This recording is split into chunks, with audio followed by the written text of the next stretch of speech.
Viikolla aiheena oli esitellä joku mielenkiintoinen opintojakso, projekti, harjoittelu, vaihto tai joku. Ja mä ajattelin esitellä teille meidän projektihallinta- ja kehittämisvalmiudet opintojakson. Me tehtiin siellä erilaisia projekteja ryhmissä. Ja meidän projekti oli tehdä markkinointia FUHAS Innovation School kesäopinnoille.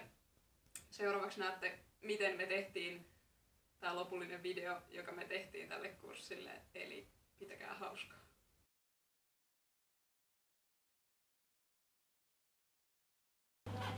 Kuvaatko jo? Noniin. Eli tässä vaiheessa täällä on luento menossa ja FUHASin logo on tässä. Jes. Ja mainospätkä lähtee. Moro! Ootko säkin kyllästynyt istua luennoilla? No niin mäkin. Mä kerron sulle ihan mainion vaihtoehdon. Innovation School, opiskelet missä vain, milloin vain. Lähde mukaan!